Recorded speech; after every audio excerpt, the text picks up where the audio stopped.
In 1929, one man figured out how to make millions of Americans buy things that they didn't really need. His name was Edward Bernays. And the system he built is really one of the big reasons why high-income earners today have oftentimes nothing to show for it. Let me tell you the story of Edward Bernays, and you may already know it. He solved a problem that big producers of cigarettes at the time, first and foremost, needed solving.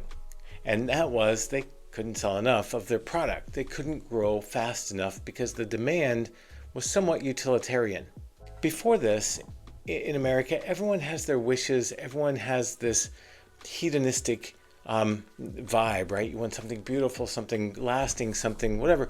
But largely, a lot of purchases, while we conquered the West and settled the nation, a lot of the purchases were just utilitarian. If something wore out, you needed something new.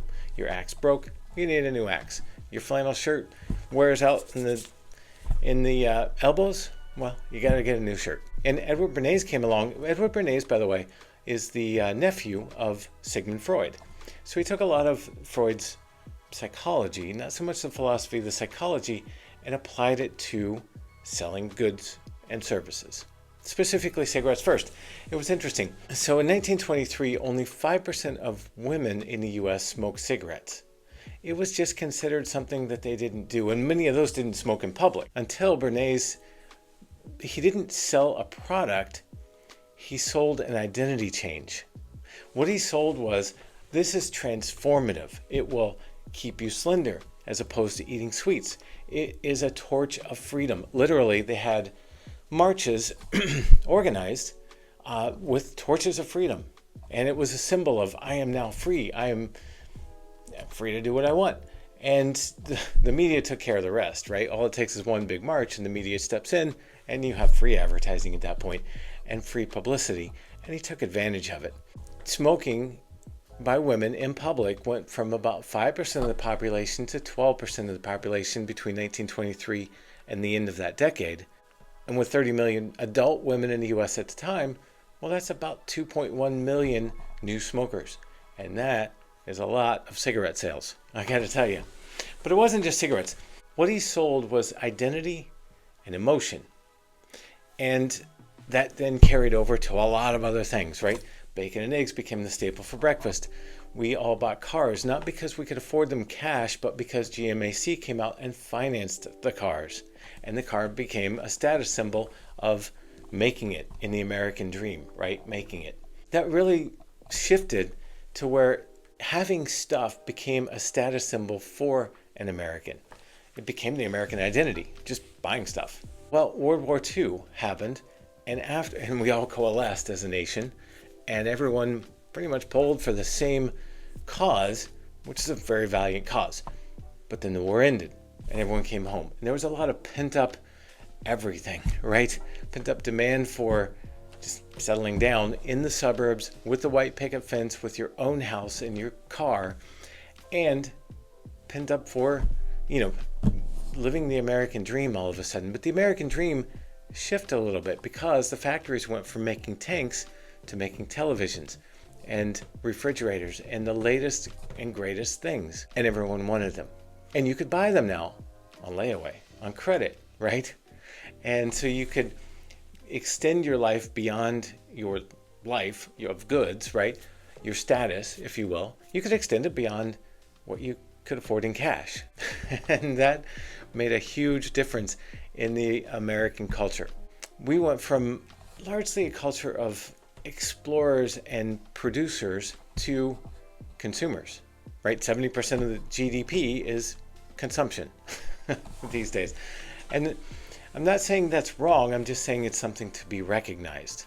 I think that's important to recognize, especially if you want to kind of break out of that a little bit and become something else. Because a whole generation, therefore, more than one generation of higher earners have built their lives on a system that is designed to keep us spending more. Bigger houses, bigger cars, bigger whatever it may be, greater lifestyle, better vacations, with almost no assets. Therein lies the key. We end up, even though we're high earners, right? you earn $150, $200, $250, $300,000 a year, that's a high income. But we end up on this income cliff where if the income were to stop, we fall off. Bank of America says that 24% of Americans live paycheck to paycheck. And their definition, their strict definition, is that 90 to 95% of the paycheck goes to necessities. And therefore, there's really nothing left over to do anything else with. Now, the broader definition says, well, actually 2/3, 67% of the country lives paycheck to paycheck. And that's defined as we need the next paycheck to pay that month's bills because there's nothing in reserves. And it's not a very pleasant way to live, especially if you're worried about, like right now, AI is coming. We saw that Broad.com, which was the owner of Twitter before, started Broad.com, he laid off 40% of his staff because largely he doesn't need them because AI is taking over. Meta is laying off 20%, and you've seen it over and over and over, all the layoffs, and there may be more coming, right? Ray Dalio says, get ready, there's more coming.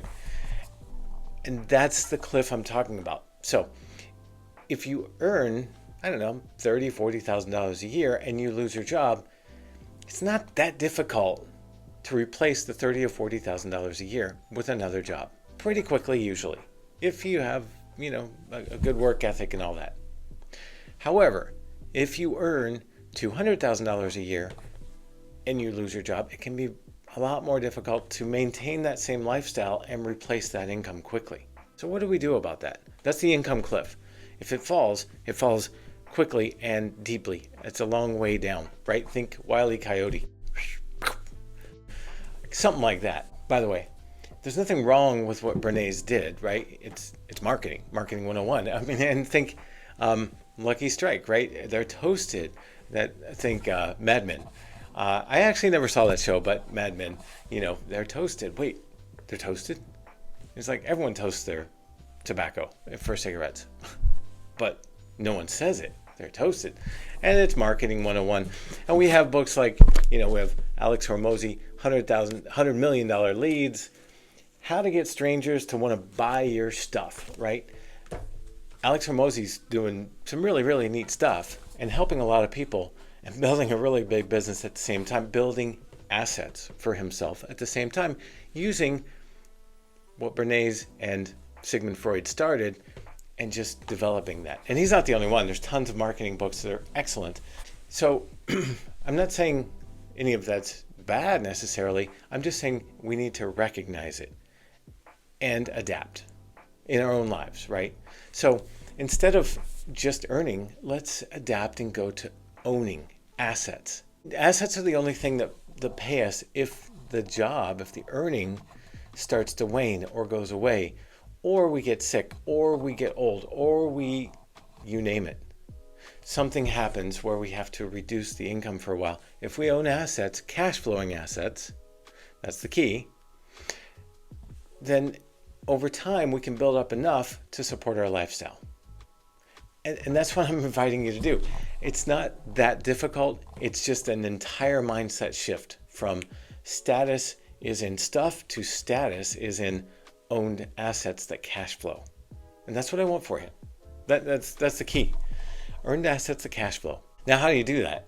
Well, it's pretty simple. The first thing is take stock of what you own, and if it's a depreciating asset that you can kind of live without, maybe consider living without it for a while, right? If you've got that $1,700 a month car payment, do you really need that on a depreciating asset? Or can you live with something that you could pay cash for a while? Probably the latter, even though it means a status demotion among friends. People think about us a whole lot more than people actually think about us. That's just a fact. So sometimes it's a matter of taking a step back to take 2 steps forward. Sometimes it's a matter of we have debt because GMAC started it, then layaways, and then credit, and then now we have credit cards and we've run up 50 or 60,000 in credit card debt, and we're like, I don't even know what I spent that on. So a lot of us have home equity. Why not eliminate that 23% debt and convert it to fixed rate, 6% fixed rate equity that we pull out and free up. I've done other videos on this. I'll link to one down below. And free up a lot of cash flow every month. What do you do with the cash flow then? Now that you've freed it up and you want to own things, well, start owning things. Start owning rental properties that cash flow. And it is possible to get that today. I've done another video on that as well. Dividend paying stocks.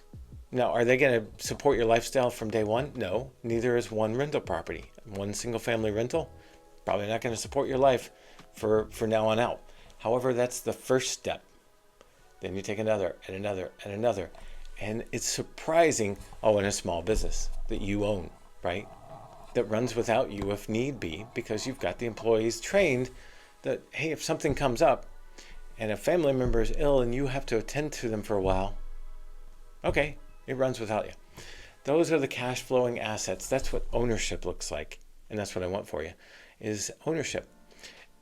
Now, I realize it doesn't happen overnight. It's much more comfortable to walk into, the BMW dealership, or I want a Genesis. I'll admit, I'm not really a car guy, but I got my eye on a Genesis GV80. It's their SUV. It's a really pretty car, in my opinion. And I could walk in there tomorrow, and they would finance it for me, and I could walk out with a Genesis. It's immediate. That's the key. It's immediate gratification. Whereas owning assets that cash flow is not immediate. It's step by step by step by step. It's little by little by little. You can really build a nice cash flowing asset and support your entire lifestyle. So I said first, take stock of what you have. And if it's a depreciating asset you don't need, maybe think of downsizing, getting rid of it for a little bit at least. And then do the number every month just to pay the utilities and the mortgage and whatever else is there, your Netflix account. How much do you need on groceries, of course, because that keeps increasing every week, it seems. How much do you need? Find out the number. Really do the number. It's amazing. It's oftentimes, especially if you don't have car payments or credit cards or anything like that, if that's all eliminated, even if you use home equity to eliminate it, that's fine. Get rid of that. Then it's amazing how small that number is. The next step, start building toward that number. Maybe it takes you a year. That would be really quick, by the way. Maybe it takes you 5. Maybe it takes you 10 to build up enough cash flowing assets, and maybe even some more, so that you can then travel, but not on credit cards anymore. Don't even care about the points. Maybe you do. I don't. You get the point. Maybe you have enough cash flow that covers your living expenses and allows you to travel without having to work. I'm a big advocate of work. I think it's important. I think it's important to find something that gives you meaning, that helps you to constantly become something else, right? To constantly stretch yourself, to learn more, to do something more. But maybe that right now at the moment is just building up your ownership of assets, the cash flow, so you can live your life. So we thank Edward Bernays for everything he did. Over the course of the last century, he was a catalyst for changing the entire face of this nation, the entire economy of this nation. And that's had some very, very good effects. It's made some very wealthy people. I want you to be among those over time, building your assets, building your cash flow. So we talk more about individual ways to do that. And so please subscribe to the channel, come back, let's watch, let's grow on this together. And if you like this idea of owning versus earning, think about subscribing to my free weekly newsletter, Asset Accelerator, down below. Awesome. Have a great day, guys.